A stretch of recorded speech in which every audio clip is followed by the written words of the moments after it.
Welcome back to another episode of Updating Ancient VPN Reviews here on Techlore. Today we will be updating our ExpressVPN review, one of the most popular VPN services to date. All of the information on our reviews and how they're conducted is on GitHub, and Express has been updated in the privacy and security front there for a long time. If you want the most up-to-date information on VPNs, always check the chart. That is the most up-to-date way of doing things. It's going to be on our site soon too, and it's going to be beautiful, and you can directly contribute to input new VPNs or update current ones. Our reviews are based on a systematic review protocol with 6 categories worth 5 points each, rated by importance for a total score out of 5. It's more complex than that. Go read it, it's all public information. Without further ado, let's begin with the security of ExpressVPN. Considering Express's popularity and long history, they are pretty darn clean with no major security issues that I could find. On the technical front, they offer OpenVPN, and rather than WireGuard, they have something called Lightway, which is their own proprietary protocol. Lexi claims this will be better than WireGuard and open source someday. I would personally lean you towards OpenVPN with Express since it's currently much more trusted and proven. The basic IP and DNS tests all pass, they have a kill switch, IPv6 protection, they scored the highest they could on encryption. They do not have two-factor authentication, though it does ask for an activation code when you log in from a new device in the online portal. Lastly, there was no misleading marketing on the security front. In fact, Express is one of the few providers to offer diskless servers, which is pretty nice. And they do have an audit to help back up that claim. All of this together put ExpressVPN score to 4.75 out of 5 on security, which is very strong. 2FA was the only missing piece. Privacy is when things get interesting. In the privacy realm, Express also has a whistle-clean history. In fact, a great history considering one of their servers was seized in Turkey where they found no data. Their logging policy states they do keep bandwidth logs, but nothing else. They utilize their own first-party DNS servers, are not located in the 14 eyes. If this is a concern of yours, there is no warned canaries, so there's no way for us to tell if ExpressVPN ever becomes or already is compromised by a potential gag order. In terms of site analytics and tracking concerns, Express made some pretty interesting decisions by including Google and Facebook trackers onto their website. Oh, and don't forget Google and their mobile apps, though that can be theoretically disabled if you trust the settings toggle. They do have a simple form of private payment, Bitcoin, but they do require your email to register, so it's not a 100% private registration, though making a new private email isn't rocket science. In terms of misleading marketing, there is some misleading marketing that I did feel went too far, and that score was deducted accordingly. All of this privacy scoring got Express a total score of 3.65 out of 5. The main issues were the analytics on their site and applications, lack of warrant canary, the email requirements, and some misleading marketing. But they were deemed in a few other places as well. Overall, not bad, but we've seen a lot better on the privacy front. My typical disclaimer is my results really don't say much, as you may get dramatically different speeds depending on your country, devices, internet, and the server you connect to. Our worldwide speed team is about to enter V3, and when it does, they will be retesting these VPNs. So that's why it's important to keep up with the chart online, because that's where you're gonna see all the updates. Let's go into the results. Ping was strong. It fell by a bit under 10 milliseconds. The synthetic download test was pretty bad, dropping by about 50% of the speeds without the VPN on. And yes, I tried every protocol, it just wouldn't happen. The upload test was a 10% drop off, which makes more sense considering my upload speeds aren't very fast. The real-world Android Studio download test and the Ubuntu download also fell about 10%, which is a drastic difference from the synthetic download. So take that as you will.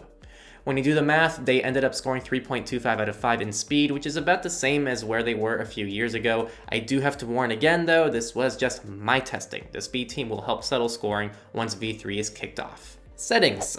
This is just the raw amount of customization offered by Express. There are basic startup options, networking options with a kill switch, split tunneling, protocol selections, shortcuts, which are displayed to you when you connect. Frankly, something I have a hard time justifying when I'd use, so I just turn it off.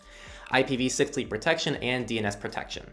This is not Techlore recommended, but I'd say a bit over average, offering a very similar feature set to something like Nord, which scored 3.5, so we're just gonna match that score. Windows has a clean interface. It's no BS, just a VPN and its settings. My biggest complaint is the several window navigation. Opening settings opens a new window. Locations open a new window. It feels like a lazy interface and really breaks the simplistic feeling of the client. This is a nitpick, but I feel for a premium VPN service, they'd have a cleaner client that doesn't feel as scrapped together. macOS, despite feeling overall cleaner, still suffers from that several window navigation, which I'm not a fan of, but again, it's still a clean client, and this is a nitpick. Linux has a CLI tool. At this point in 2020, many premium VPN providers offer a GUI, and I'd kind of expect Express to have one too. The CLI is fine, it's simple, but it could definitely be simpler. I'd say it's just your standard CLI tool, nothing special, though, you know, at least you're ahead of WinScribe. Both Android and iOS I felt were in the same boat. They are stupid simple apps, and the Android app has a few bells and whistles like split tunneling. One thing Express utilizes on all clients is an activation code, so you never log into a client with your email and password. That's only used for the web portal, which gives your activation code. In theory, Express could have an email-less service, similar to Mullvad. Another cool note about the clients, I was very happy to see they prompt you during setup if you want to opt into analytics. It'd be great if there were no analytics, but the next best thing is actually asking the user whether or not they want to use analytics. Lastly, Express does support torrenting and P2P, and they're not known to censor any traffic.